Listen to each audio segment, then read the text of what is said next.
2021 жылдың 25 маусымынан Алматы қаласы колледждерінде тегін оқуға түсуге өтінімдерді қабылдау басталады. Колледжге тегін негізде оқуға түскісі келетін ағымдағы жылдың және өткен жылдардың 9-шы, 11-ші сыныптарының түлектері өтінім бере алады. Өтінімді қалай беру керек?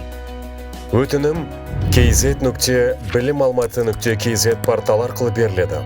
Онда сіз нұсқаулықты, сонымен қатар қаланың колледждері мен мамандықтары туралы ақпаратты таба аласыз.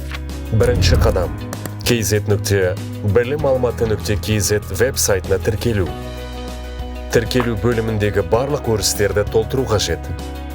Толық аты-жөні, байланыс мәліметтері, электрондық пошта, жеке сәйкестендіру нөмірі, құпия сөз құрастыру, жеке деректерді өңдеуге келісім беруді белгілеу, тіркелу. Екінші қадам: кәсіби диагностикадан өту. Қалауыңыз бойынша кәсіби бағытты анықтау үшін тест тапсыруға болады. Үшінші қадам: өтінім беру. Өтінім беру бөліміндегі барлық өрістерді толтыру қажет. Толық аты-жөні, білімі, оқыту тілі, жеке сәйкестендіру нөмірі, білім туралы аттестаттың сканерленген нұсқасын қосымшасымен қоса тіркеу қажет. Төртінші қадам: мамандық және колледж таңдау. Мамандық пен колледжді таңдау керек. Бірінші жолда сіз үшін ең жоғары басымдылыққа ие колледжді және мамандықты. Төртінші жолда ең аз басымдылыққа ие колледжді және мамандықты таңдағаныңызға назар аударыңыз. Бесінші қадам: білім туралы аттестат бойынша бейіндік пәндердің бағаларын толтырыңыз.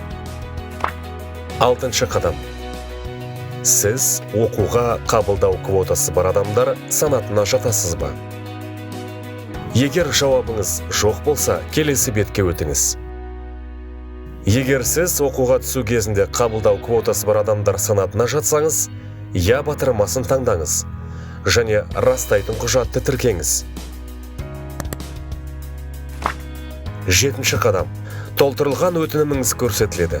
Енгізілген мәліметтердің дұрыстығын тексеріп, өтінім жіберіңіз.